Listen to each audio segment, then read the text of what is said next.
안녕하세요. 길다면 길고 짧다면 짧은 7년 동안의 결혼 생활을 끝마친 이혼녀입니다. 저는 결혼만 하게 되면 앞으로 남은 인생 행복하게 보낼 수 있을 거라고 생각했어요. 하지만 결혼을 한다고 해서 다 행복해지는 건 아니더라고요. 서로 다른 둘이라서 좋은 것도 있었지만 안 좋은 것도 그만큼 많았어요. 결혼은 현실이라고 신중하게 생각하라고 했지만 이건 실제로 겪어본 사람만 알 수 있겠더라고요. 결혼 얘기가 오갈 당시엔 주변에서 제게 뭐라고 조언을 하든 들리지 않았어요.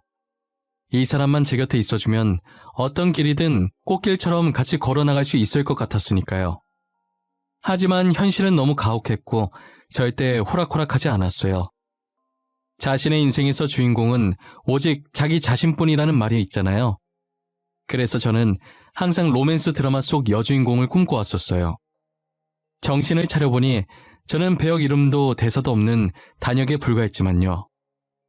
제 결혼 생활을 굳이 드라마에 비유해보자면 막장 드라마가 제일 잘 어울렸어요. 막장 드라마 주인공 같은 제 이야기를 지금부터 여러분들께 들려드릴게요. 저는 평범한 중소기업에 다니고 있던 월급쟁이 회사원이었어요. 안전한 게 세상에서 제일 좋다고 생각했던 전 남 밑에서 일하면서 매달 정해진 날에 제때제때 월급을 받는 생활에 굉장히 만족하고 있었어요. 당시 결혼할 마음이 없었지만 하게 된다면 저와 똑같은 월급쟁이랑 하고 싶었어요. 저는 결혼을 일찍 하고 싶은 마음이 없었기 때문에 성인이 되어서는 연애를 하지 않았어요. 연애한다고 해서 다 결혼을 하는 것은 아니지만 혹시나 실수라도 하게 될까봐 미리부터 겁을 먹고 걱정스러운 마음에 시작조차 하지 않았죠. 그러다 평소에 전화를 하지 않던 친구가 무슨 급한 일인지 제게 전화를 했더라고요. 대뜸 소개팅에 나갈 사람이 없다고 제발 한 번만 나가달라고 사정을 하는 거예요. 수진아, 나 부탁이 있는데 들어줄 수 있어? 아니, 꼭 들어줘야 해. 모레 소개팅이 하나 있는데 원래 가려던 애가 갑자기 펑크 내는 바람에 혹시 네가 대신 가주면 안 될까? 싫어, 안 나갈래. 나 원래 소개팅 같은 거 안 하는 거 알잖아. 다른 애한테 부탁해봐. 왜 미니 있잖아. 미니한테 부탁해보면 되겠네. 펑크낸 애가 미니야. 내가 너 소개팅 싫어하는 거 아는데 진짜 부탁할 사람이 너밖에 없어. 딱 한 번만 나가주라. 다음부턴 이런 부탁 안 할게. 응? 제발. 소개팅 특유의 어색한 분위기가 정말 싫은데 진짜 나밖에 없어? 부탁할 만한 다른 애 더 없어? 없어, 너뿐이야. 그러니까 제발 한 번만 나가주라. 응? 그냥 차 한 잔만 하고 온다고 생각해. 그 자리에만 나가주면 너가 무슨 행동을 하든 상관없어. 진짜지? 나 진짜 너네 만나듯 편하게 한다. 내가 무슨 행동을 하든 정말 상관없는 거 맞지? 진짜 내 마음대로 해버릴 거야. 그렇다니까. 편하게 아무렇게나 있다가 와. 가주는 것만으로도 나는 너무 고맙다 진짜. 어쩔 수 없이 처음이자 마지막이라는 생각으로 소개팅에 나갔다가 남편을 만나게 됐어요.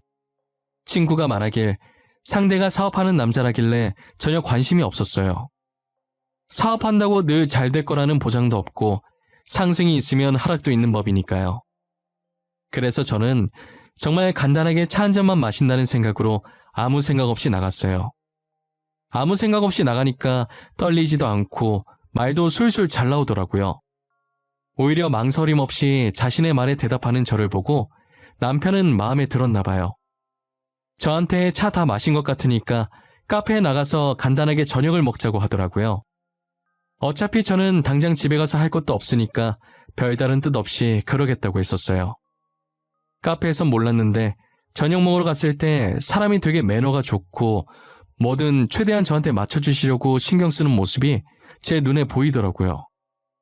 그리고 돈 좀 벌면 종업원들한테 막대하지 않을까 했는데 종업원들한테 부탁할 때도 엄청 친절하게 말해서 저는 남편에게 되게 호감스러운 면을 많이 발견하게 됐어요. 하나 아쉬웠던 건 아무래도 사업을 한다는 점이었는데 그래도 사람은 성격이 좋은 게 최고니까 그 정도는 가볍게 넘어갈 수 있었던 것 같아요. 저희는 그렇게 2년 정도 짧지 않은 연애를 하고 결혼했습니다. 매일 데이트를 끝마치고 헤어지는 길이 아쉬웠는데 이젠 같은 집을 향해 가니 너무 좋더라고요. 5년 정도는 정말 신혼분위기 내면서 연애할 때보다 더 달달한 결혼 생활을 보냈던 것 같아요. 저는 그때까지만 해도 어리석게 이 행복이 영원할 줄만 알았어요. 그러다 한참 잘 되고 있던 남편의 사업이 한순간에 망하게 된 거예요. 남편 말에 의하면 직원 한 명이 회사 공금을 몰래 뒤로 싹 다 빼돌려서 그렇게 됐다고 하더라고요. 믿었던 직원에게 배신당한 충격에 남편은 꽤나 오랫동안 술에만 의지하며 살았던 것 같아요. 술에 찌들 대로 찌들어서 불과 한 달 전 멀끔했던 모습이 온데간데 없어졌더라고요. 제가 출근한다고 일어나면 술에 쩔어서 자고 있고 퇴근하고 오면 술에 쩔어서 들어오는 게 반복됐어요. 그러더니 한날은 예전처럼 멀끔한 복장으로 잠시 나갔다 오겠다고 하는 거예요. 남편은 사업의 끈을 놓지 못하고 사업 계획서를 들고 여기저기 투자처를 알아보고 있었던 거예요. 저는 그 모습을 가만히 쳐다만 보다가 남편이 너무 하고 싶어 하길래 제가 이제껏 모았던 돈을 줬어요. 여보, 그게 그렇게 하고 싶어? 그럼 급한 대로 이 돈이라도 가지고 해. 지금까지 내가 모았던 돈이야. 내 전 재산 지금 당신한테 바치는 거야. 그 대신 이번이 처음이자 마지막이다. 알겠지? 고마워. 진짜 고마워. 내가 잘 되면 꼭 갚을게. 이번엔 진짜 잘할 수 있어. 나 믿지? 나 당신 실망시키지 않을게. 보란듯이 성공해서 사모님 소리 듣게 해줄게. 사모님 소리는 바라지도 않으니까 일단 이 돈으로 잘해봐. 나도 당신 응원해. 평소에 하던 대로만 하면 다시 일어날 수 있을 거야. 그러니까 너무 기죽지 말고 시작해봐. 여보, 진짜 고마워. 나 정말 당신이랑 결혼하길 잘한 것 같아. 오늘 당신한테 진 빚 어떻게 해서든 내가 꼭 다 갚을게. 남편은 제 통장을 받아들고 미안하고 고맙다면서 저를 안고 울더라고요. 그 모습을 보고 있으니 얼마나 짠하던지. 그동안 사업하는 남편을 봐오면서 늘 성실한 모습을 보였기에 모아둔 돈을 망설임 없이 줄 수 있었던 것 같아요. 이제껏 남편이 사업하는 동안 허튼 짓 한 걸 본 적이 없었거든요. 그래서 새롭게 시작하면 꼭 다시 일어날 수 있을 거라고 굳게 믿었었어요. 하지만 남편의 사업은 처음 했었던 사업처럼 쉽게 되지 않았고 결국 또 망하게 되었죠. 그런데 문제는 남편이 저 몰래 집을 담보로 대출까지 받아서 사업을 한 것이었더라고요. 여보, 이게 뭐야? 우리 집이 왜 경매로 넘어가? 당신 혹시... 아니지? 설마 우리 집 담보로 대출 받은 거야? 여보, 미안해. 나도 잘해보고 싶어서 그랬던 거야. 당신이 준 돈으로는 부족하더라고. 그래서 그렇게 한 건데 이렇게까지 될 줄은 몰랐어. 그랬으면 나한테 먼저 말했어야지. 이렇게 중요한 일을 당신 혼자 결정하면 어떡해? 이 집 당신 혼자 사는 집도 아니잖아. 만약에 집 넘어가면 당장 어디로 가냔 말이야. 결국 집은 경매로 넘어가게 되었고 저희는 빈털터리로 겨우 발 뻗을 수 있는 단칸방에서 다시 시작했어요. 아직 저희 사이에 아이도 없고 둘뿐이니까 언제든 원래의 삶을 되찾을 수 있을 거라 생각했어요. 저는 남편에게 안정적으로 제때 월급이 들어오는 회사에 취직을 하라고 권했었어요. 하지만 남편은 첫 사업으로 한번 돈맛을 보느라 그런지 사업을 포기 못하겠다고 하더라고요. 더 이상 사업할 돈도 없으면서 다음 사업 뭐 할지 생각하고 있더라고요. 저는 어렸을 때부터 주얼리에 관심이 많았었어요. 그래서 당시 회사 다니면서 취미로 액세서리를 만들었는데 돈 될 만한 게 뭐 있을까 한참을 찾다가 뛰어난 솜씨는 아니지만 직접 만든 액세서리를 팔아서 몇 푼이라도 더 벌자는 생각을 했어요. 젊은 사람들 사이에 SNS가 한참 유행이었던지라 저는 SNS를 이용해서 액세서리를 팔고 있었어요. 직접 손수, 팔찌, 목걸이, 귀걸이를 만든 후 그 완성품을 찍어서 SNS에 게시물을 올려 하나씩 팔았었죠. 아무래도 제가 하나하나 일일이 만들어야 하는 수작업 제품이다 보니 하루 종일 회사에 있다가 퇴근하고 집에서 만들려고 하니 시간이 나지 않더라고요. 그래서 주말에 몰아서 만들고 평일에 하나씩 업로드해서 팔았었어요. 역시 뭐든 인맥이 중요한 건데 제가 인맥이 없어서 처음 시작부터 잘 될 리가 없었어요. 당시 제 계정 팔로워 수가 적어서 인형 눈알 붙이는 것보다는 못 벌었던 걸로 기억해요. 다시 집을 되찾기엔 매출이 너무 저조해서 접을까 생각도 했었지만 한 달에 5만 원이라도 더 벌 수 있으니 꾸준히 시간 내서 계속하고 있었어요. 그러다 제가 평소처럼 새로운 액세서리를 만든 후 사진을 찍어 짧은 코멘트와 함께 판매글을 올리고 예전 게시물 댓글 관리를 하고 있었는데 유독 한 제품에만 댓글이 엄청 달려있는 거예요. 혹시나 그 제품에 문제가 있는 건가 싶은 무서운 생각이 들면서 댓글 눌러보기가 무서워지더라고요. 그런 생각을 하는 와중에도 댓글은 계속 늘어나고 있길래 떨리는 손으로 댓글을 클릭해보았어요. 알고 보니 유명한 인플루언서가 제 귀걸이를 착용하고 제 계정 아이디를 적어놓은 거예요.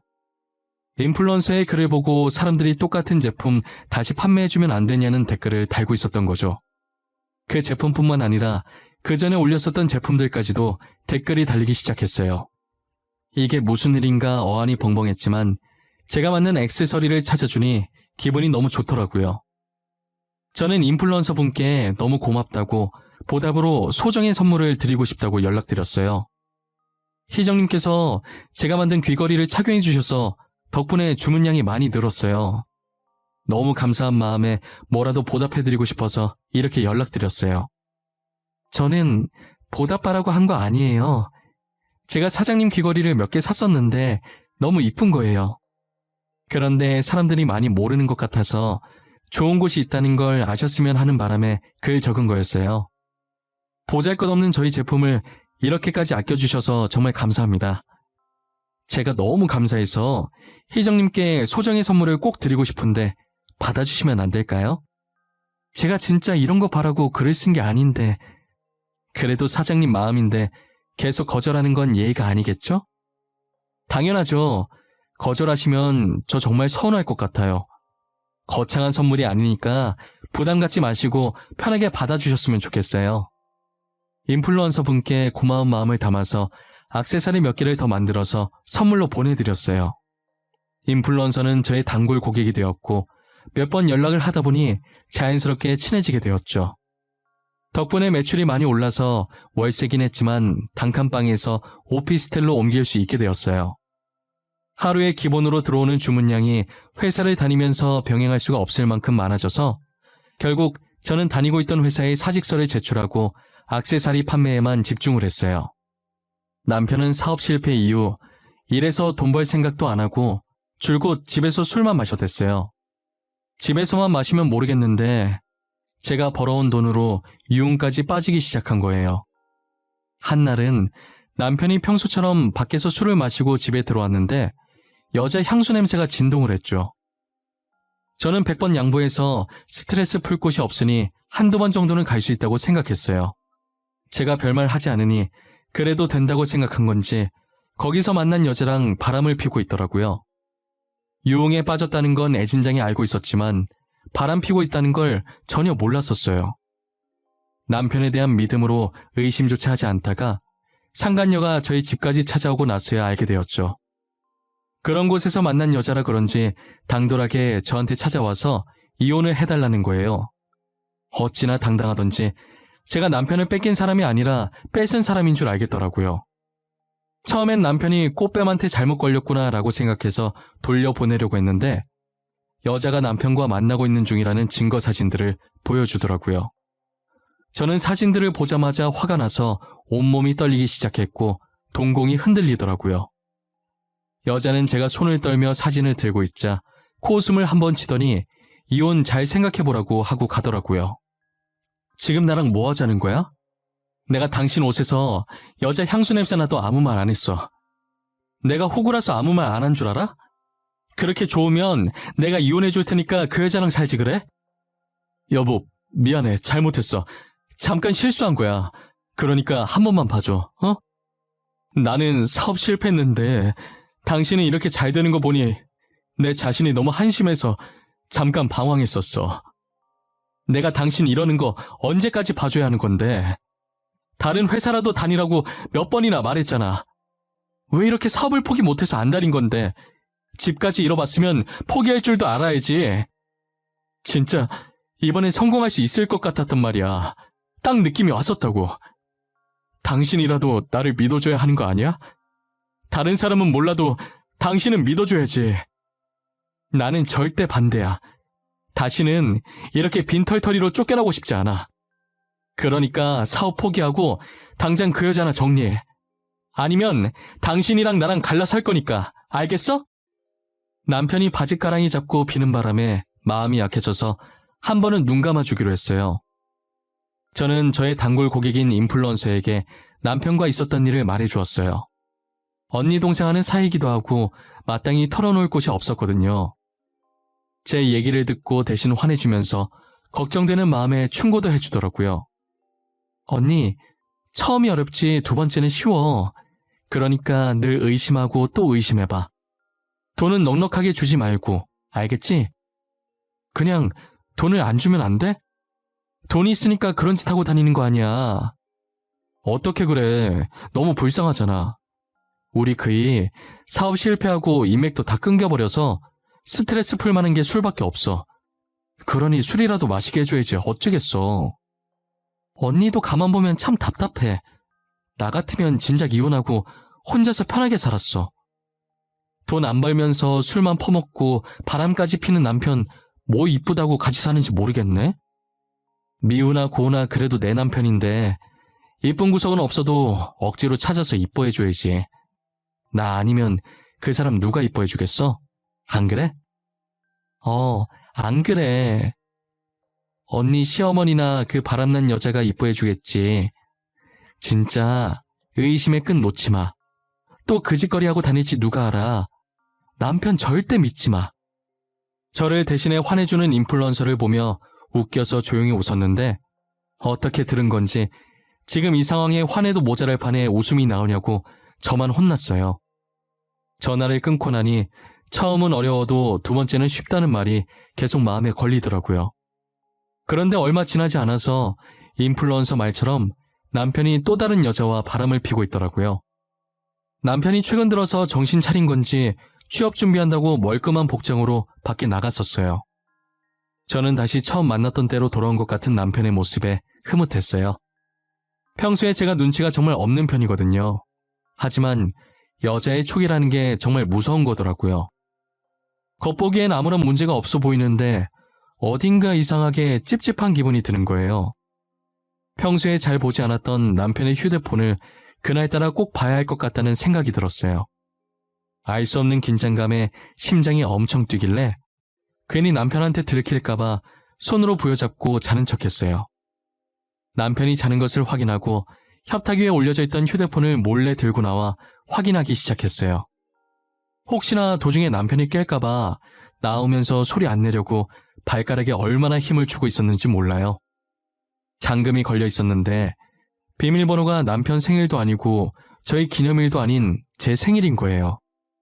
잠금 해제되는 순간 비밀번호를 아내 생일로 해놓는 사람인데 제가 괜한 의심을 한 건가 미안했어요. 하지만 잠금 해제와 동시에 남편에게 온 카톡을 보고 미안함에서 분노로 뒤바뀌었어요. 카톡을 확인하니 오늘도 즐거웠다고 얼른 남편과 결혼하고 싶다는 내용이더라고요. 너무 화가 난 나머지 눈물이 차올라서 화면이 제대로 보이지가 않는 거예요. 소매로 대충 눈물을 닦고 떨리는 손으로 카톡방에 들어가서 대화 내용을 저장해서 저한테 보내놨어요. 뒤에서 이런 짓 하고 다니는지도 모르고 그동안 남편을 믿어준 제 자신이 너무 비참해지더라고요.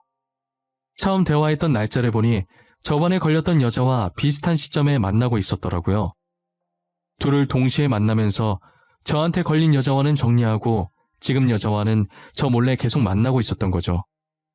상간녀와 결혼까지 약속했길래 저는 꼭 그 둘의 약속을 지켜주고 싶었어요. 그래서 사람을 시켜 둘이 만나고 있다는 증거들을 하나씩 모아두기 시작했죠. 당시 저는 어떻게 하면 이걸 시원하게 터뜨릴 수 있을까 하는 생각만 하면서 살았던 것 같아요. 그러던 와중에 시어머니께서 아무런 연락도 없이 저희 집에 방문하신 거예요. 들어오자마자 집골이 이게 뭐냐부터 시작해서 이래서 귀한 아들 맡기겠냐고 난리치시더라고요. 사업 망하고 빈털터리로 집에서 저러고 있어도 자기 아들이라면서 남편한테 잘하라고 못 본 사이에 얼굴이 안 좋아졌다면서 남편 양볼 감싸주며 유난을 떨고 있더라고요. 그 꼴을 보고 있자니 둘 다 제 집에서 확 내쫓고 싶었어요. 그러더니 대뜸 저한테 돈 좀 버는 것 같은데 모아둔 돈 있으면 달라고 하시는 거예요. 내가 듣자 하니 요즘 둘째가 귀걸이, 목걸이 만들어서 돈 좀 번다며? 그럼 모아둔 돈 꽤나 있을 것 같은데. 그치? 어머님, 그래서 저한테 하시고 싶은 말씀이 뭐예요? 돈 내놓으라고 말하시려는 거예요? 죄송한데 제가 모아둔 돈이 없어요. 수익이 꽤 된다고 하던데 모아둔 돈이 왜 없어? 그러지 말고 모아둔 돈 좀 줘봐. 이번에 우리 첫째가 가게 확장 이전을 해야 하는데 돈이 모자라서 그래. 저 진짜 돈 없어요. 어머님이 저한테 돈 맡겨놓으신 것도 아니잖아요. 그동안 남편이 제 돈으로 술 퍼마시고 여자 만나러 다니느라 못 모았어요. 제 말에 시어머니께서는 살짝 당황한 듯 대답을 못하시고 남편을 쳐다보더라고요. 남편도 안절부절 못하고 가운데서 저와 시어머니 눈치만 보고 있는 거예요. 그리고 몇 초 뒤 다시 제게 시선을 돌린 시어머니는 얼굴색 하나 안 변하고 어처구니 없는 말씀을 하셨죠. 얘도 참 사람이 그렇게 꽉 막혀서야. 남자가 살다 보면 그럴 수도 있는 거지. 너는 살면서 실수 안 하니? 네가 얼마나 들들 볶으면 얘가 바람까지 피워? 지금 어머님 아들이 바람 핀 게 제 잘못이라는 거예요? 실수요?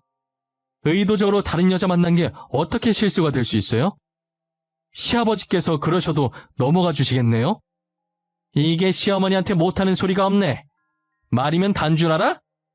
우리 집안에 어쩌다 저런 게 들어와서는. 안 그래도 저도 지금 이런 집안에 들어온 거 후회 중이라서요. 어머님도 제가 못마땅하신 것 같은데 빠른 시일 내에 남편이랑 이혼해야겠어요. 그냥 어른한테 죄송하다고 하면 끝날 일 가지고는 뭐? 이혼? 그래, 이혼해라, 이혼해. 너 당장 집에서 나가. 엄마 진짜 왜 그래? 여보, 그냥 당신이 참아. 엄마 나이 많으시잖아. 그러니까 당신이. 여보, 어디가? 진짜 집 나가려고 그래? 이혼하겠다는 제 말에 시어머니께서는 얼굴이 시뻘개져서는 나가라고 소리치시는 거예요. 저는 그대로 안방에 들어가서 커다란 가방을 꺼내서 짐을 미친 듯이 싸기 시작했어요. 시어머니는 그런 제 행동에 대고 그동안 집 나가고 싶어서 어떻게 참았냐고 비아냥거리시더라고요. 다 싼 가방을 거실로 가지고 나와서 소파에 앉아있는 남편한테 들이밀었어요. 남편은 가방을 받아들고서 시어머니와 함께 이게 뭐냐는 눈빛으로 저를 쳐다봤어요. 저는 아무 말 없이 남편과 시어머니를 일으켜 문 앞까지 갔을 때쯤 둘은 어색하게 웃더라고요. 하하, 둘째야, 말로 하자꾸나 말로. 내가 아깐 정신을 잠깐 놨어. 원래 늙은이들 기분이 오락가락하지 않니? 여기 제 집이에요.